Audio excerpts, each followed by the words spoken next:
هەر کەسێک لە ئێمە لەم زەویەدا شوێنێک هەیە ئێمە تیا دف نەکرین ئەشارڕینەوە. شوێنێک دیاری کراوە بۆمان، خوای گەورە دەزانێت ئەو شوێنە شوێنی مردنی ئێمەیە، شوێنی شاردنەوەی لاشەی ئێمەیە. بۆیە لە حەدیثێکی صحیح داهاتوە لە صحیح تورمذی دەفەرمی ئیمامی عوسمانی کوڕی عەفان ڕەزای خوای لێبێ کە مەلایکەی خوا شەرمی لێ کرد، ڕەزای خوای پەروەردگاری لێبێ، هەر کاتێ لەسەر قەبرێک بوەستایە دەستێک کرد بە گریان، بە جۆرێک دەگریا هەتا هەموو ڕیشی تەڕە بوو. کێ؟ ئیمامی عوسمان ڕەزای خوای لێبێ، مزگەنی بەهەشتی پێدراوە. قڕ بەسەر من و تۆ چیمان کردو بە قیامەت؟ بەڵێ ئەوەندە دەگریا لەسەر قەبرەکە فرمێسک ڕیشی هەمووی تەڕ ئەکرد، ڕیشیشیان گەورە بوو، ڕەزا و ڕەحمەتی خوایان لێبێ. دەیانوت ئیمامی عوسمان پێغەمبەری خوا صلی الله علیه وسلم باسی بەهشت و جەهەنەم بۆ دەکا، بەم شێوەیە ناگریت، بەڵام بۆچی ئەوەندە دەگری؟ دەیفەرموو بیستم لە پێغەمبەری خوا صلی الله علیه وسلم دەیفەرموو قەبر یەکەم شوێنی مرۆڤە لە دوای مردنی، یەکەم منزڵ و جێگای مرۆڤە. بۆیە فإن نجا منه فما بعده أيسر منه وإن لم ينجو فما بعده أشد منه. سبحان الله، أشد منه زۆر خەتەرە. جا دەیفەرموو ئیمامی عوسمان ڕەزای خوای لێبێ، خۆشەویستی خوا فەرمووی صلی الله عليه وسلم قەبر یەکەم هەوارگەی مرۆڤە، یەکەم شوێنێکە لە دوای مردنت لێیدا ئەبەزیت.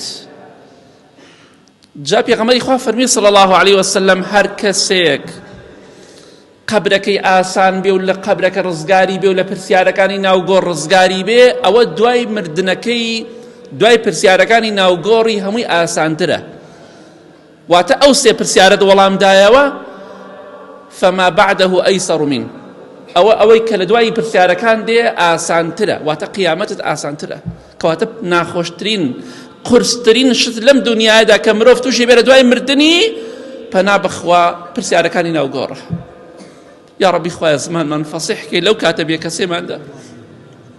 وفەرمووی پێغەمبەری خوا صلی الله علیه وسلم هەر کەسێکیش ڕزگاری نەبێ لە قەبر لە پرسیارەکانی ناوگۆڕ، ئەوە دوای پرسیارەکانی قورستر و گرانتر دەبێت. کەواتە ئەمڕۆ هەڵی بژێرە، ڕازیت ئەڵڵا پەروەردگارت بێ داوای یارمەتی لە داروبەرد و قەبر مەکە،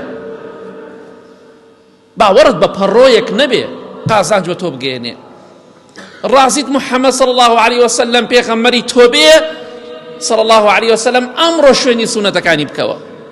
ڕازیت ئیسلام دینت بێ بە ئیسلام ئیش بکە، ئەو کاتە لەناو گۆڕدا ئینشاڵڵا بەروومەکەی دەبینیت کە زمانت فەسیح دەبێ. والله ئەوەی لە دنیادا خوای نەپەرست بێ بەتەنیا، شوێنی سونەت نەکەوت بێ، ئیسلامی بە بەرنامە و پرۆگرامی ژیانی خۆی نەزانی بێ، لەناو قەبردا لاڵ دەبێ، پەنا بە خوای گەورە.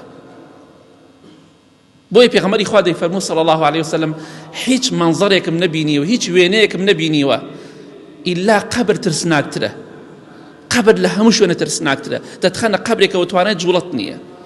کەواتە ئەمڕۆ خۆت ئامادەکە، ئەگەر دوای مردنت خۆش بوو ئینشاءالله حتا قیامەت و دوای قیامەتش خۆشی و شادیە.